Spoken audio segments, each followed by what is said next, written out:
This is Jordan Gray from Half Lit and DopelivenTV. Hey, this your boy Don Ritchie representing the Midwest 219 Stand Up. Hey, what's up, y'all? It's Lamar Tate. This is your girl, Monifa. Hey, what up? It's your man Dave Hollister from Blackstreet. You know what this is right here. This Trigger Trench in the building. Hey, what's up, y'all? This is your boy Jason Weaver.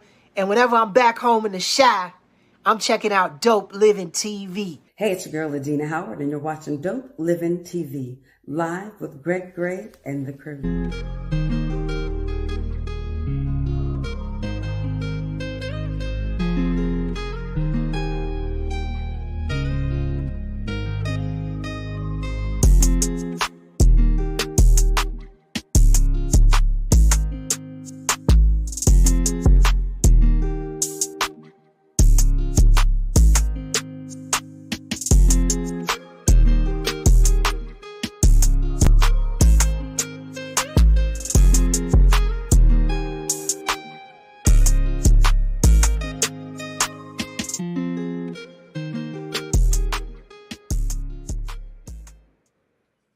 Hey, what's up? It's your boy Greg Gray. This is Dope Living TV Live.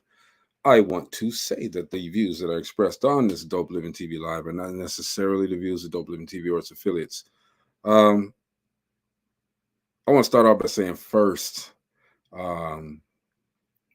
everybody, please check on your loved ones, people that you say that you love. Check on them to make sure that they're okay. I just left a funeral today that I thought I was going to be cool at, but it wasn't. But nonetheless, had to be there. Check on your people, man. Check on your people. It's imperative that at least they know that you're thinking of them. We could go to sleep and that could be it. So tomorrow's not promised. Check on your people, all right?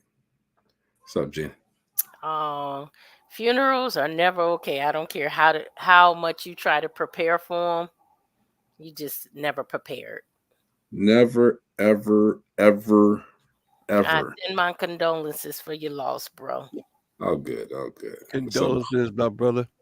Yes, sir. Yes, what's sir. happening, family? My condolences to the families, both sides. I mean, funerals are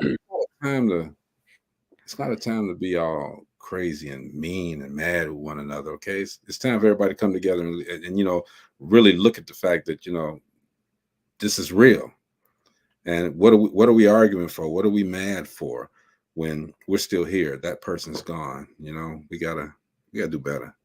Gotta do better. But having said that, man, today we want to talk, and I think it's really important. And we talked about this a couple of years back, maybe last year.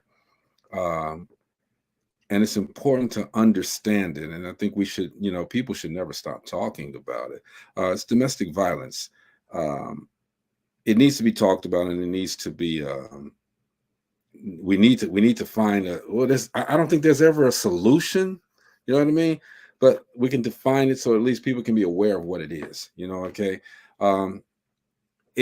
Technically, domestic violence it's about the abusive behaviors, and I wrote that in the promo. It's about the abusive behaviors that people do to exercise power over someone, their partners, and control. Other people in the households. It's control, but there's more than just physical abuse that can be put into that domestic violence category. Absolutely. So we want to talk about all of that, man. Get it out of our system. I think sometimes people think physical when they hear domestic abuse. You think it's somebody getting beat or hit somebody, some kind of way, but verbal abuse is just as bad. Yep. Yeah. It's just as bad. Beating somebody down with your words. That's, I think, more controlling than the fist. I think it's more. We gonna be domestic abuse together. Yeah, the fist leaves those visible marks. Okay, that verbal abuse, that mental abuse, It's Yeah. inside, and that can last forever. Well, You Yep. know, I'm not good enough. You know, let me. Well, go ahead, Mo. well, like I think I was saying about a year ago. A lot of people don't understand that. The words that come out your mouth are heard. Are felt forever inside of Mhm. you. You know, and that's to me that's the worst abuse, the verbal abuse, because that stuff lasts forever. A bruise can heal, but that verbal Right. stay in your mind forever. It's permanent. You know.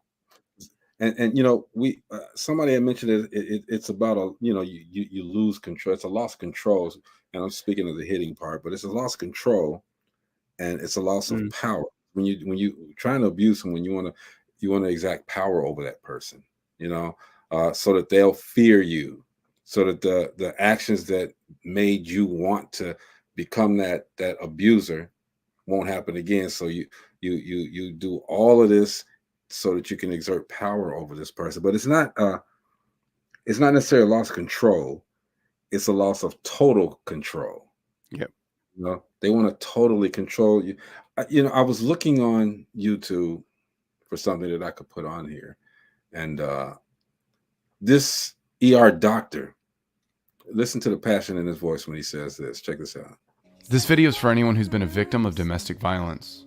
We see the way you have difficulty looking us in the eye in the emergency department. We know why you have difficulty explaining your injuries. If you don't want us to, we're not going to call the cops. But you need to know something. There is nothing that you did today, or yesterday, or any day before for your entire life leading up till now that made you deserve another human being laying hands on you. We know you're going back to him tonight. We know you don't feel safe at home. We want to free you. We know that we can't free you, but we want to free you. You have to free yourself, but you don't have to do it alone. There are a ton of local resources. There are national hotlines for domestic violence. But if you don't take action today, next time you might not make it to the emergency department. Wow. Take action next time you may not make it. All right. And this is an ER doctor saying this. Mm-hmm. He see it. I'm sure you see it on a daily basis. All the time. Back in the day, you couldn't say nothing about it. Now they get in trouble if they don't say anything about it. You have to report it. Also, working in like schools, different organizations, you have to report it. When I worked at a high school, if we saw any type of abuse, it was our duty to report it. But yeah, back in the day, it was like, and a lot of people don't believe in if you see something, say something.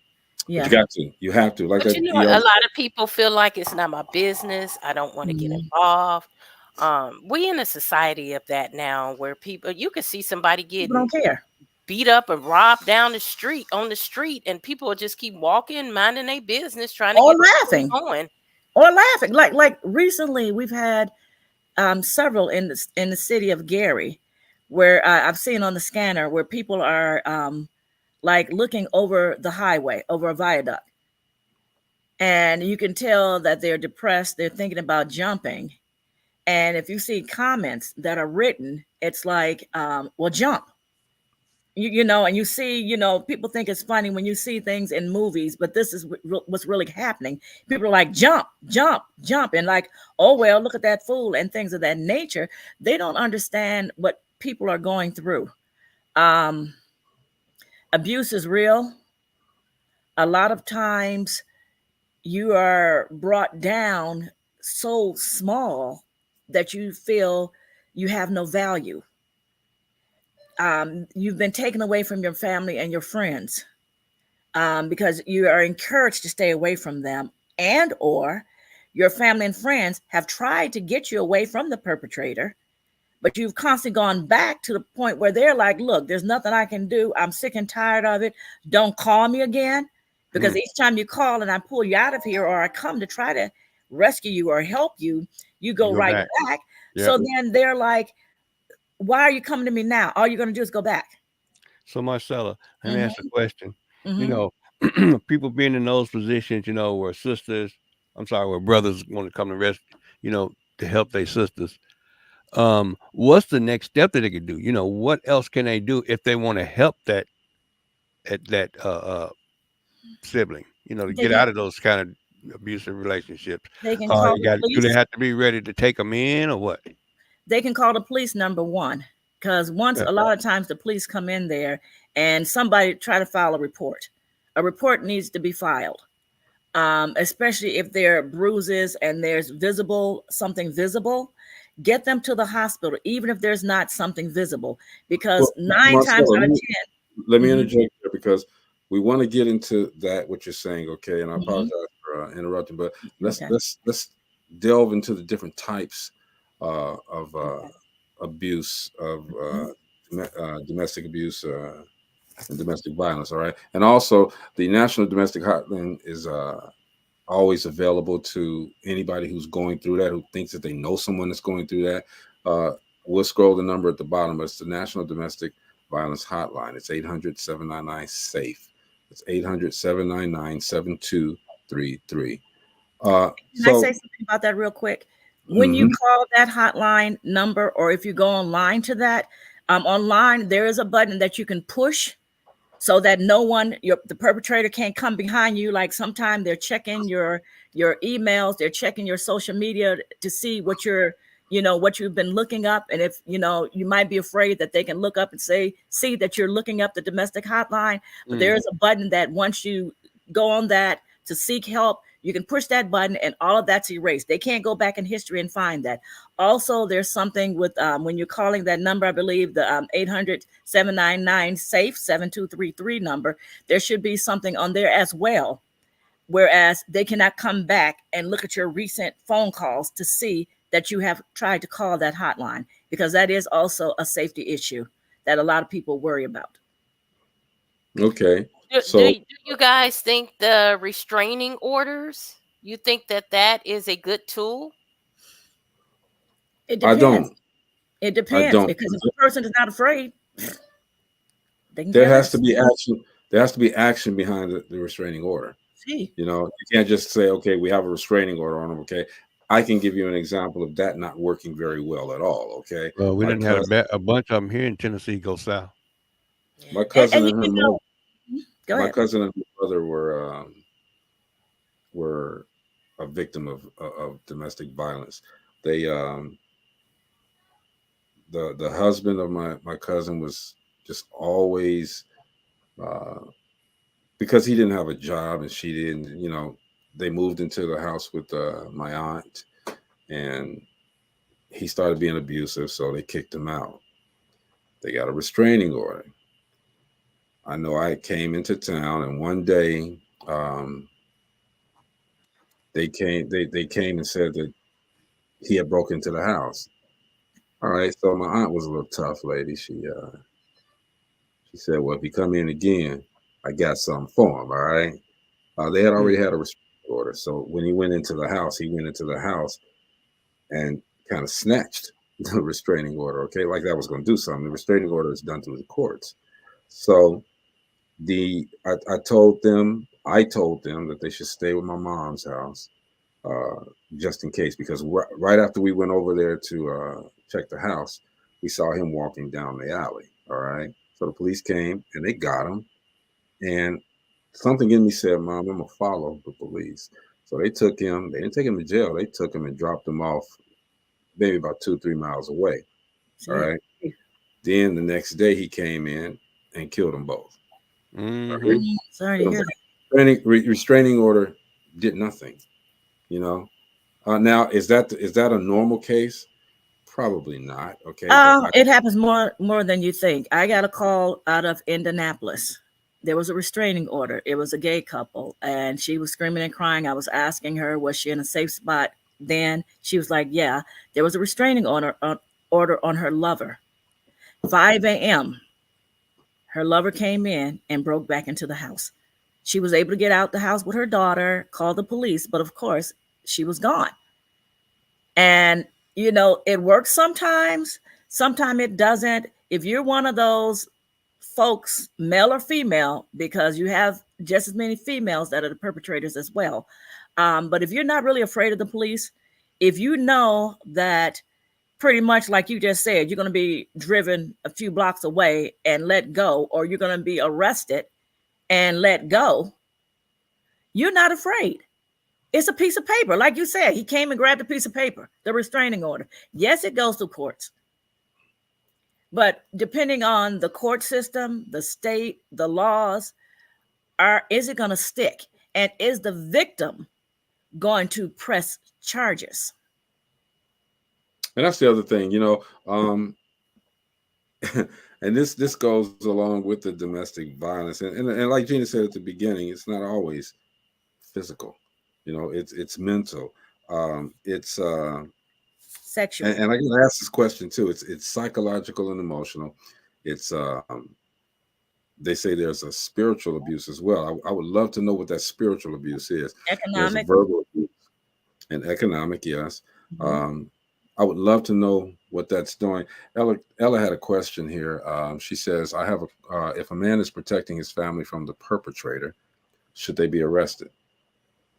Should who be arrested? Which one? The one that the man that's protecting the family from the perpetrator. Why would he be arrested? She's asking the question: should they be arrested?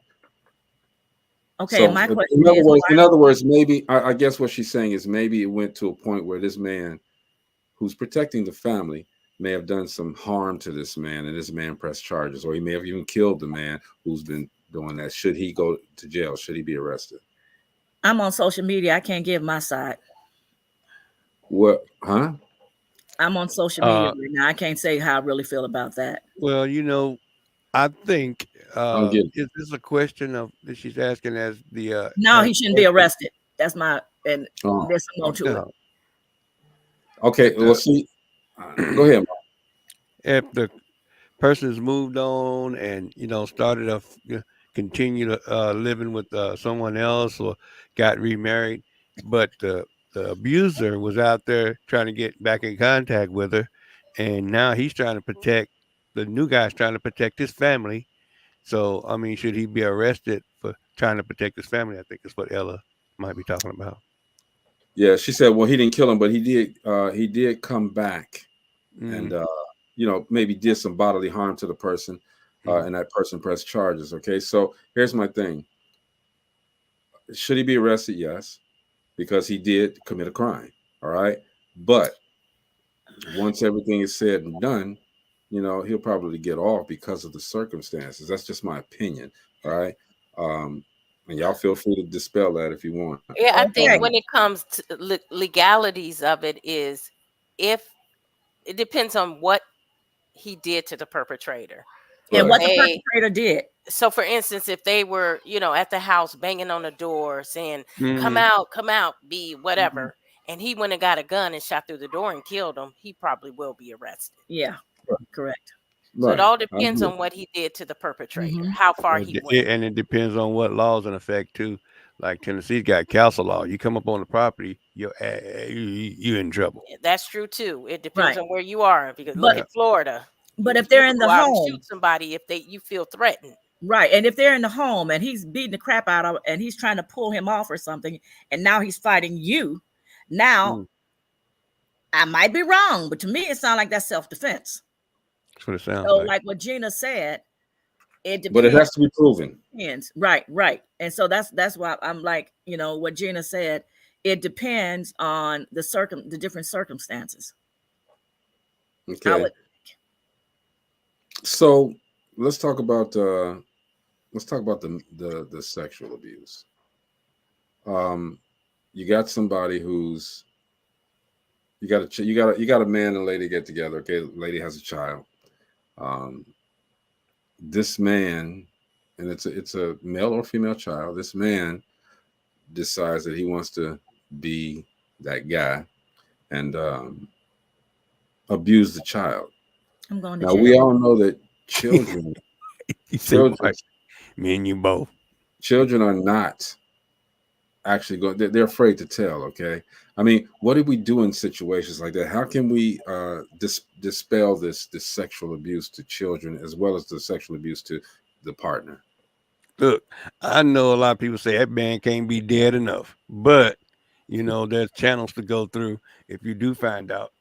I mean, it's a long way about getting justice, but you know, a lot of people we done handle that at the local level. They ain't calling no law enforcement. But it takes time though. Like I said, a lot of people aren't going to admit it.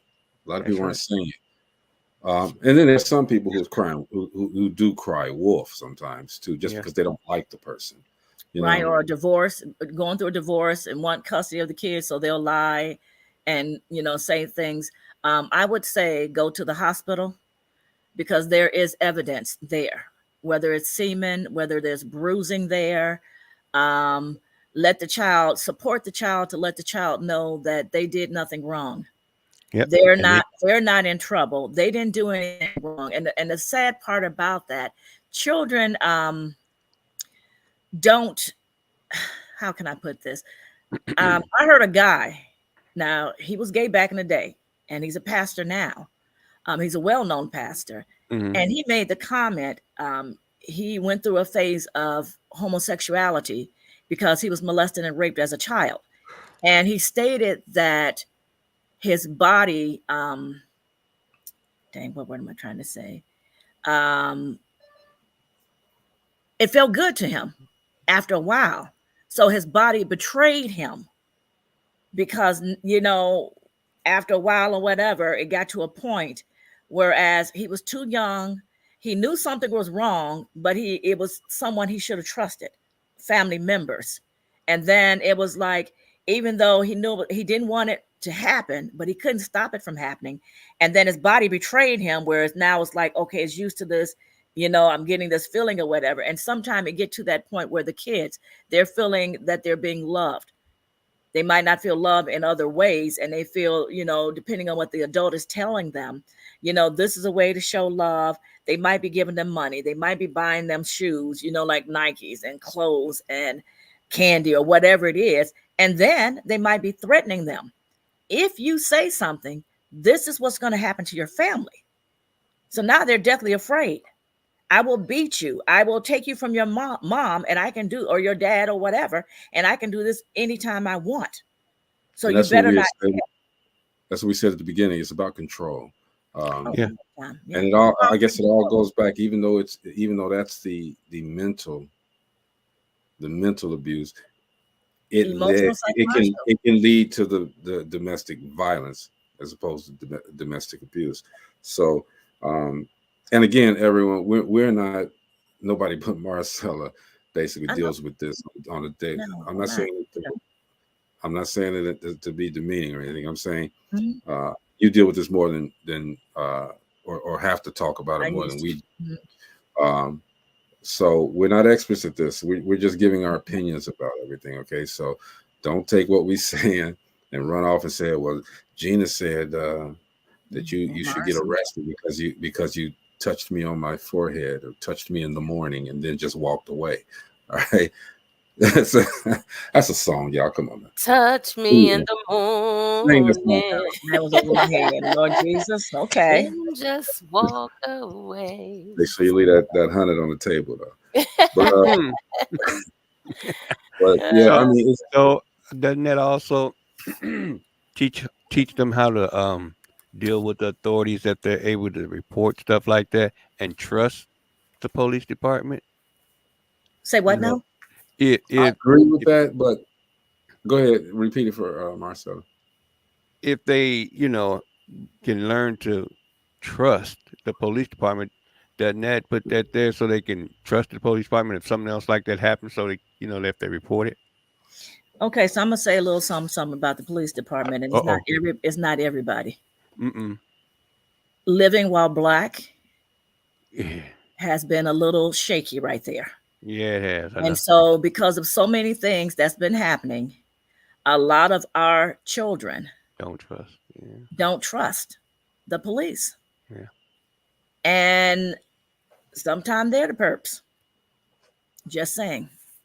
So let me ask this question. Well, let me throw this out. Domestic violence is an awful thing that should be prosecuted to the fullest extent of the law. It should apply to both genders. He also says the pastor was a victim of receiving unwanted comfort and soothing from thy rod and thy staff, and was put in a position of basic biology, making him think that the sensations were good. Okay, now we're not gonna joke. This is a very serious and sober topic here. Have mercy. So we can joke all the time, but this is very serious. So let me ask you, does the and Ella says the police protect police, does the abuser, the person that's doing the abusing, do they put themselves in the victim role? Yes, I know for a fact that they do. Hold on. Sorry. Okay. Sorry about that. I know for a fact I had a friend that was in an abusive relationship for several years.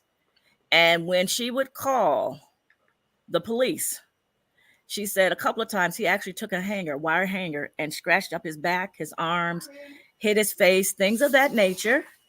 And then said that he was Did you just turn a page? I did. I have a million pages here. Oh. Said that he was the victim, and because now here he's bleeding, he didn't scratch his face with a hanger, scratched up his back, different things of that nature. So this is what they told both of them. It looked like both of you have been laying hands on each other, and if we take anyone to jail, it would be both of you. Even though her eye was half swollen, half open, and bruises and things of this nature. So a lot of times the victims, and then sometimes they're narcissists. You made me do this. I'm actually the victim. So a lot of times the perpetrators try to act like they're the victim, because if you had treated me better, if you had done everything I told you to do, like if he's raping, whether it's oral, anal, vaginal, urinating, defecating on the person, whatever, to go in showers, you name it. It's a whole lot of different ways sexually that you can abuse a person. But they can make it like, okay, had you done how I asked you to do this, or or I wanted you to taste this alcohol or smoke this blunt with me, because this is what I like to do. So I want you to do this. So, you didn't do that. So you made me beat your ass. Okay. And this is how a lot of times they make the victim, the actual victim, feel this big and like, okay, it's your fault. So actually, I'm the victim. My mind's telling me no, but your body's telling me yes. I'm gonna leave it at that. Check this out, y'all.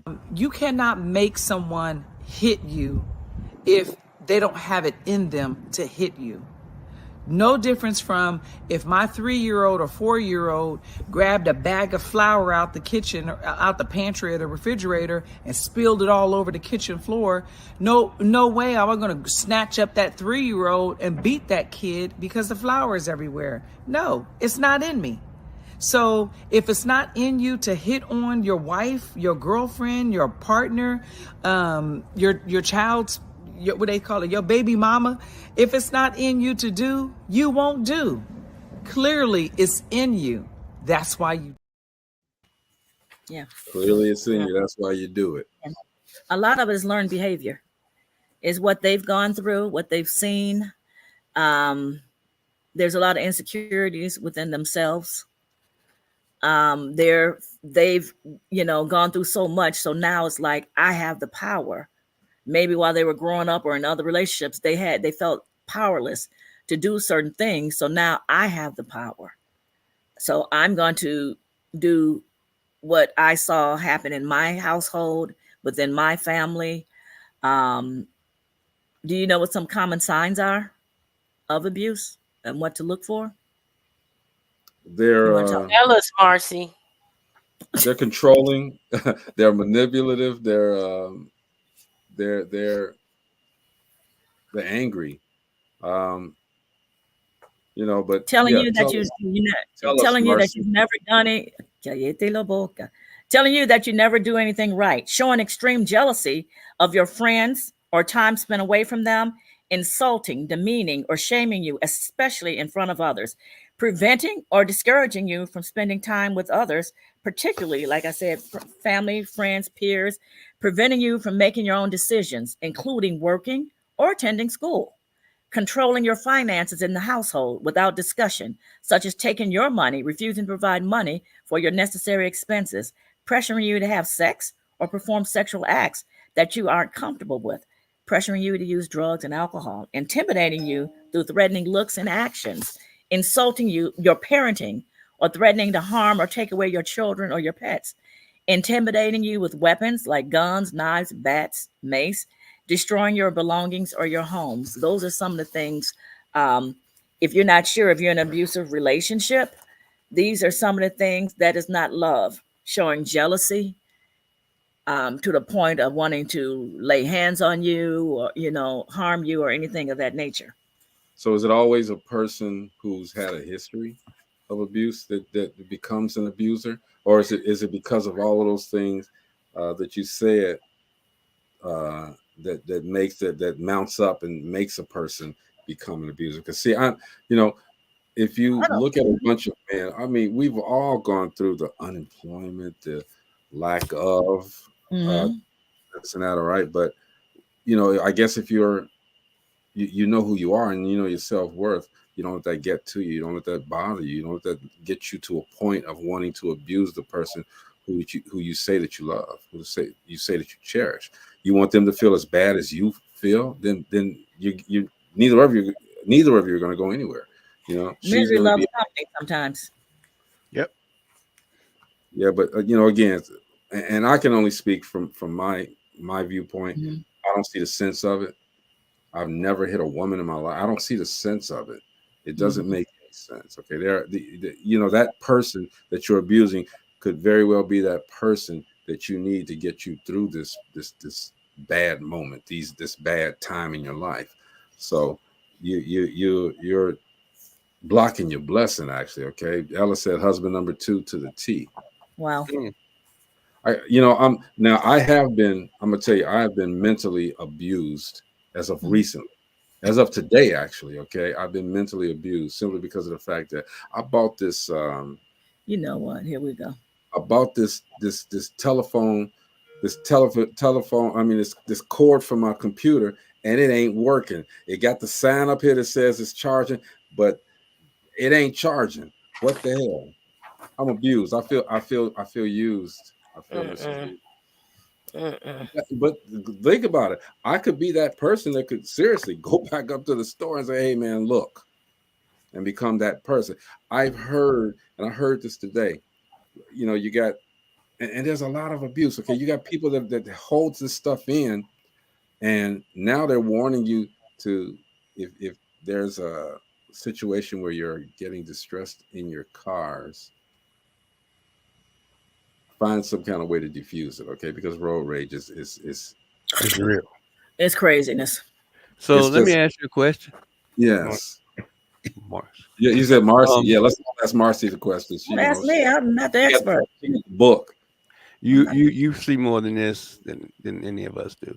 So my question is, how many guys do you see show up, on a domestic role? You'd be surprised. Really? But there is still a stigma. Whereas if they are being abused by a woman, they're embarrassed. There's stigma even with the women. But they get laughed at too at the police station. They do. It's like, oh, you couldn't handle yourself with Right. a female? Right. And so a lot of times they don't, not unless it's a homosexual sexual couple. Lord have mercy. But this is the thing. You're gonna go to jail for beating a woman, but then if you beat up on a dude. But then if a woman beats on you and you go to the police station to report it, they're saying you're weak. You're not a man. Yep. And that's why a lot of those, they're not reported because of that. And that weakness also stops a lot of women from going to their families, because they're like I said previous, they might have gone to their family before, but then they've gone right back. I had a phone call yesterday. A friend called me about a friend of hers that got out of the relationship, and she got a call 2 days ago. A text was sent to her of a picture of this young lady. One eye totally swollen shut, the other one is half open. And she told her she could not see out of that eye. She cannot jump. See or drive. And she went back to the home where this person was because their names are both on the house. And my friend was asking, what can she do? I said, if the person, the victim does not want to leave, there's not much we can do but pray, because there are domestic violence homes out there. There are numbers you can call. They'll talk you into getting somewhere safe where someone can pick you up, you and your kids. A lot of women, people don't realize, if you're being abused in front of your kids, I know in the state of Indiana, they're coming to get your kids. And Ella, you're saying leave. A lot of times it's not that easy. I do have a friend who was being, she would be in her car. She would get home. He would tell her everyone she talked to when she was in the car, everywhere she went, she was being drugged. She could be walking across the street and would just pass out. Walking across the street, didn't realize she was being drugged. And again, this guy knew everywhere she went. Her car, what do you call them things you put on the car? A tracker. She had a tracker on her car. Wow. So it's not so easy just to say leave, not unless you have a safety plan. And that was something that was taught when you go through DV class, domestic violence classes. Have a safety plan. If they come, is there a window or something you can get out the back door and go through a yard or something to a neighbor, where you can get to a neighbor, where maybe a neighbor knows that they will let, someone who will let you in, or somewhere where you can get out the house and hide until they leave, where you can try to get somewhere. I was at a home with a young lady, baby's like maybe 3 months old. This young lady was living with her mom in an apartment, second floor. She was like, I'm not afraid to jump off the balcony. And it was like, we had to say, you might have to leave the baby if it comes to that, where he's busting down your door and he's already tried to kill you. He was in prison. And all I kept hearing from her was, I just wanted to have a family. I just wanted to have a family. And that's the other part about all of this, okay? The neediness. Some people are so needy, and people can spot that, and that's when they gain that control. There was one guy who, and I'm going to read what he says. He was a batterer, and he explained after he went through the treatment to stop this. He said the abuse was all about control. He said, I could make her do whatever I wanted. I was trying to intimidate her. I wanted to control her for the simple reason that I knew I could do it. It made me feel powerful. And that's what makes these people do this, when they find out that, you're going to do what they tell you to do. And especially when you raise your voice and amp it up a little bit, they're afraid. Fear is power to an abuser. I've seen so many examples of people of guys that are really the weakest guys in the world. They're just weak. They can't stand up to a man and do the same thing that they're doing to their woman. They're so weak. But they beat the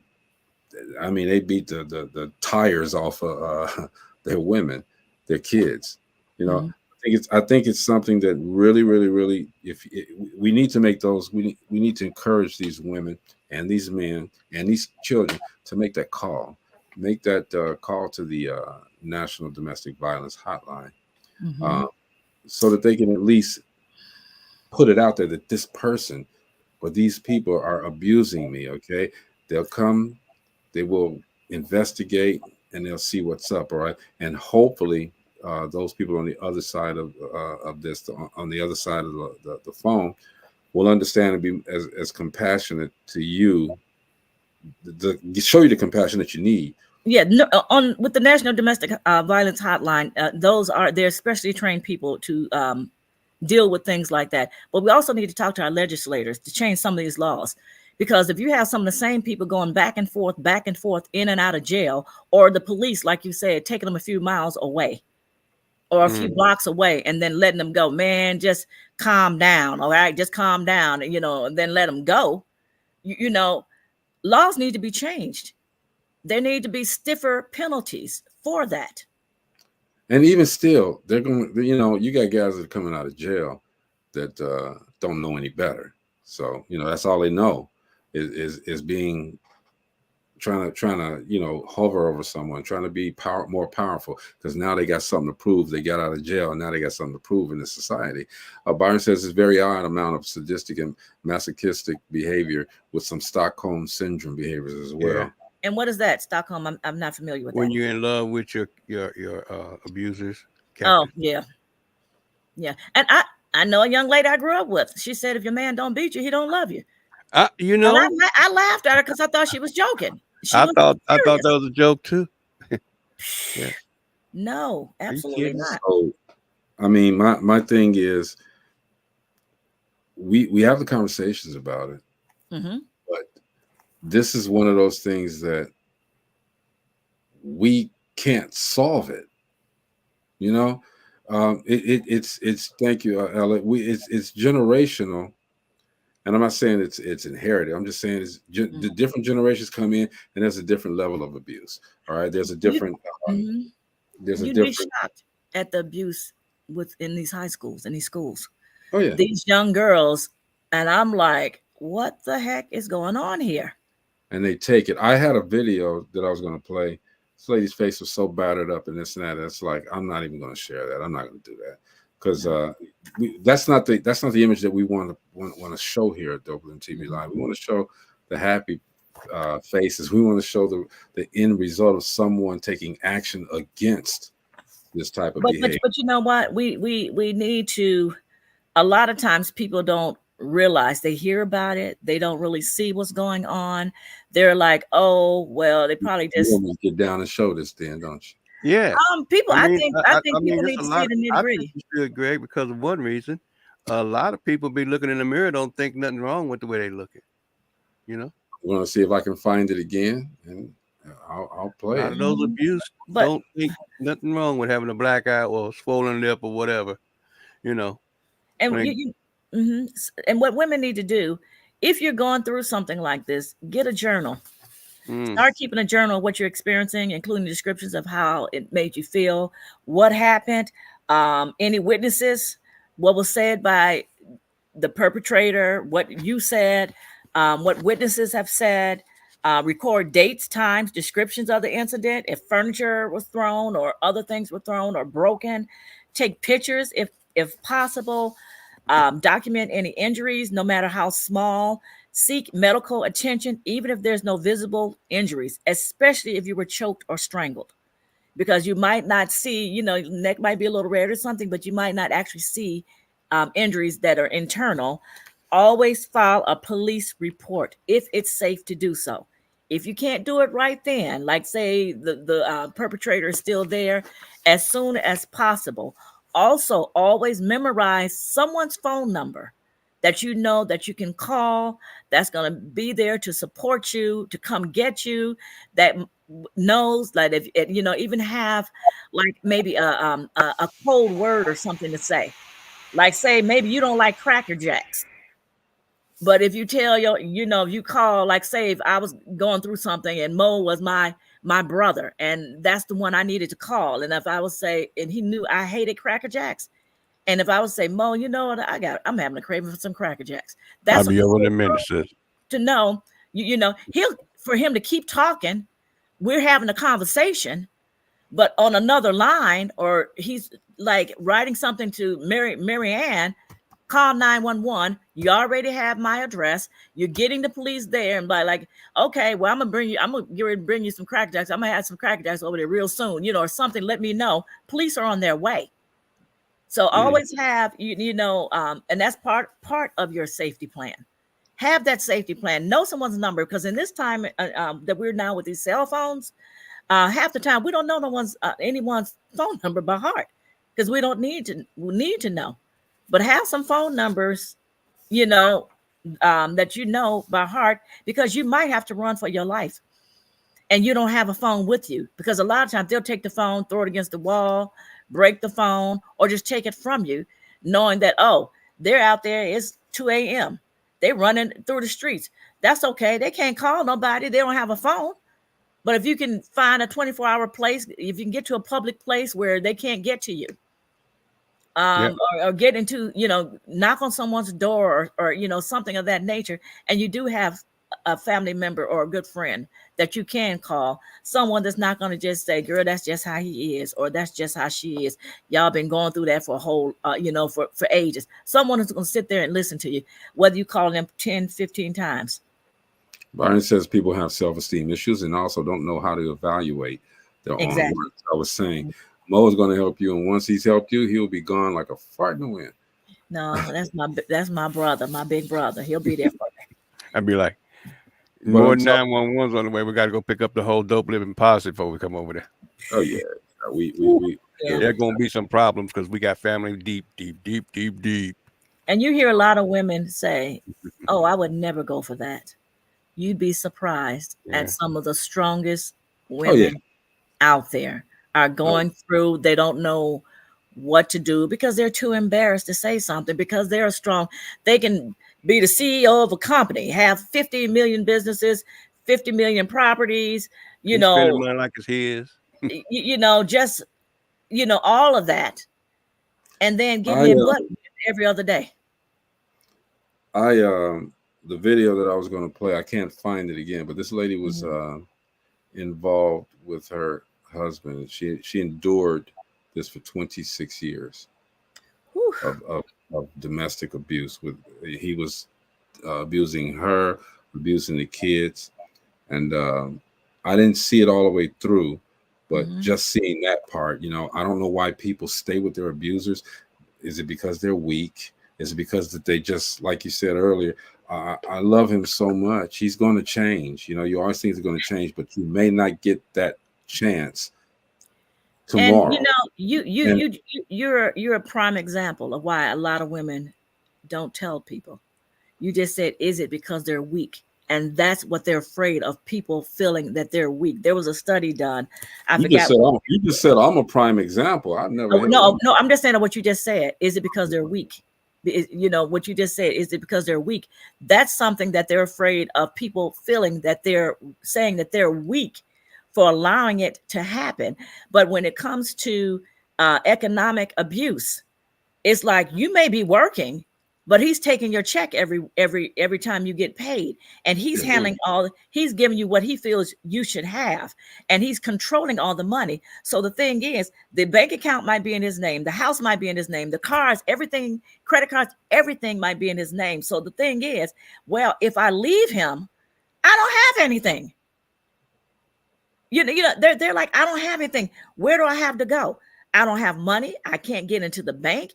They might have told the woman that she cannot work.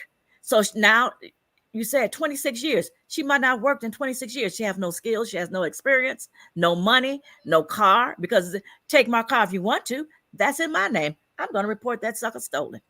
This is my house. You can't come. Get out of my house in the middle of the night.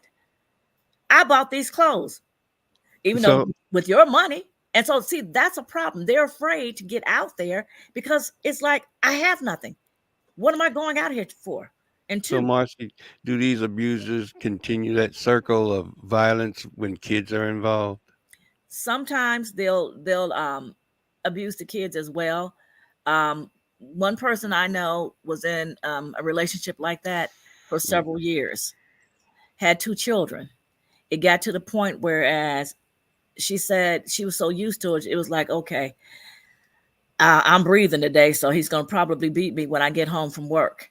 And she would get, or it was too much salt in dinner, or you didn't put enough salt, or you gave me 1 chicken leg, I wanted 5 chicken legs, just anything. And so it got to the point where it was like, she said she felt like I was used to it. I knew I was going to get beat, so I was just going to brace myself, deal with it, get through that until the next time. And the guy, she said, told her something to the effect of, oh, this isn't affecting you anymore. That's okay. I'm gonna start beating your kids. That's what made her leave that night. She said that was the straw that broke the camel's back. That camel had a strong back, didn't it? And then a lot of times too, it's like they'll say, well, report me if you want to. See what happened. I'll tell them you knew all along that I was abusing these kids, so you're going to jail with me. And that's not always the case, but that's just a ploy for them to not say anything. Control. Right, control, absolutely. Control. And we gotta get to a point, and all of those that are being abused out there, okay, I know some, and you guys know some of the same people that I know that are out there being abused, and they're taking it, and they've gone to the end of their hope. You know, it's not the end, okay? There are people out there that can help you. There are people out there that can give you some really sage advice on how to maintain and get away from that situation. Byron says, one has to get fed up with the bad situation. It's very much like the cat making love to the skunk. The cat likes what it's doing, but eventually will get all that it can stand. I mean, it's a little comical, but that's true. That's absolutely true. You got to be able to ascertain what's good and bad for you. All right. And if someone says, I did this, or you made me do this, no, like the lady said, nobody makes you. You're not responsible for your abuser's behavior. And I wanted to play this again one time because this just really got me. The emergency room doctor talking about domestic violence. Check this out one more time, guys. This video is for anyone who's been a victim of domestic violence. We see the way you have difficulty looking us in the eye in the emergency department. We know why you have difficulty explaining your injuries. If you don't want us to, we're not going to call the cops. But you need to know something. There is nothing that you did today or yesterday or any day before for your entire life leading up till now that made you deserve another human being laying hands on you. We know you're going back to him tonight. We know you don't feel safe at home. We want to free you. We know that we can't free you, but we want to free you. You have to free yourself, but you don't have to do it alone. There are a ton of local resources. There are national hotlines for domestic violence. But if you don't take action today, next time you might not make it to the emergency department. And that's interesting that he's saying that they can't call the police, because I know in all of my training, I've always been told that we have to, it is our obligation and duty to call if we see something like that. And if you would ever go into, I know with the women's restrooms, like at hospitals and things like that, there is normally a card in there about the National Domestic Violence Hotline. There's or a paper or something in there. I don't know about the men's bathroom, but I know in the women's restrooms, they're in hospitals like that. Bottom line is that you don't have to be a victim. You do not have to be a victim. Like a lot of women that I've talked to, the words that they say is just, you only got one time to put your hands on me. All right. That's it. All right. Marcy, take us out of here. We're ready to go. Quit coughing. No one deserves to experience abuse of any kind for any reason. If you know anyone that's going through it, please try to help them, or call 1-800. If you're the one going through it, call the National Domestic Violence Hotline at 800-799-7233. 800-799-SAFE. There are people that are fully trained to help you, to try to get you to a safe place where someone can pick you up to get you out of that situation. Ellis says, from my observation, Wisconsin and Indiana have very different laws. Go ahead, Mo. Yeah, I mean, our sister Marcella, she sees this stuff every day, and that's the reason why I was kind of directing a few of those questions to her. But the biggest thing that if you don't get nothing else out, you get that tonight. The only time things are going to change is if you want to change them, and you got to be ready to change them. That's what that 1-800 number is for, so you can change them. You got to be ready to change things. And again, if you ain't ready to change things, then just what? you mess around and be a victim forever. So if you want to get out there and change stuff, look at that number right there and call that number and get on in there. In an intimate situation, in a relationship, in a family, you shouldn't have to be afraid to just live. You shouldn't have to be afraid to speak your mind. You shouldn't be a victim in your own home. So if there's anyone who, you yourself, a loved one, is a victim of domestic violence, as Marcy said, the number's running across the bottom of the screen. The National Domestic Violence Hotline, 800-799-SAFE. Remember that word, SAFE. Just dial that in there. It's 7233. 800-799-7233. Dial that number. They will help you. All right. If you don't want to dial that number, if you're afraid, call somebody who you can trust. But you don't have to be, you don't have to stay in a domestic violence situation. Get out of it. That person will plead, beg, baby, I love you. I'm sorry. I didn't mean to do it. Like the lady said, yeah, you meant to do it. You meant to do it. And as Marcy said in the private chat, and normally I read them anyway, but I'm going to read it. Just try to get away from the situation, report it, because your life depends on it. Yep. And that's how we do that. All right. Thank you, Ella. She said a great conversation today. Appreciate it. I'm reason I'm not as peppy as I normally am, because I'm spent.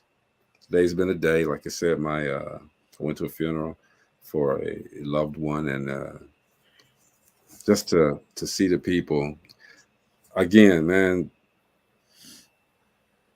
Check on your loved ones. Let them know that you love them. Let people feel the appreciation now, because laying there, you can't hear a thing. You can't say what you feel, and that situation kind of came up today. You got to let these people, mend the rift. Yeah. Tape it up, man. Mend it. You feel better, all right? Because you can't mend it when they're gone. Nope. Nothing you can do. Nothing you can do. Tomorrow. So I was talking to my friend Dinah Lynn Biggs, and she had her executive producer, Julian St. Chris, and he had a lot to say. So I said, then come on the show and say it, bruh. So tomorrow he gonna come on the show and say it. Right? Good, bad, or indifferent, Mr. Julian St. Chris, executive producer of the Dinah Lynn Biggs Radio Network, is gonna come on tomorrow. Should be a lot of fun, or maybe not. I don't know. All right, but anyway, that's my guy. Cool. We'll see him tomorrow. I actually had a conversation. I'm gonna tell y'all real quick with a gentleman's name is Kelton Kesey. All right, does that sound familiar, Mo? Kesey. Kelton Kesey. Kesee. Look at Marcy looking it up. Kelton Kesey. That sounds familiar. All right. He's also known as LDB. The little drummer boy from Immature. All right. The group Immature.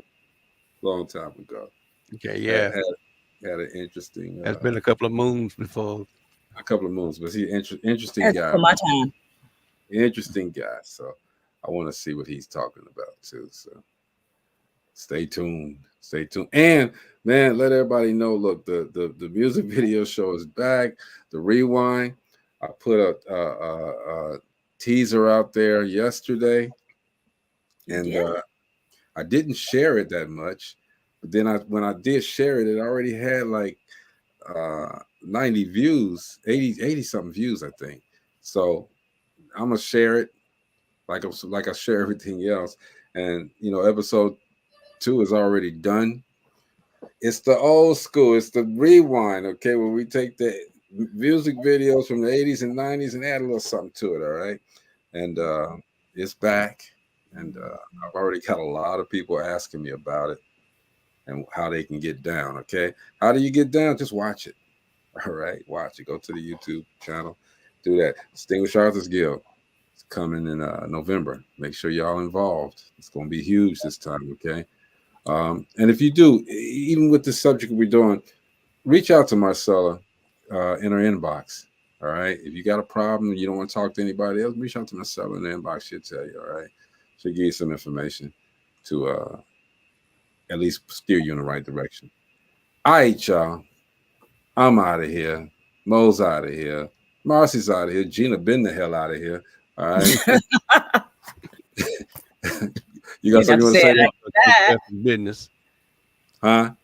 She had to go take care of a little business. Oh, I thought it was something you wanted to say.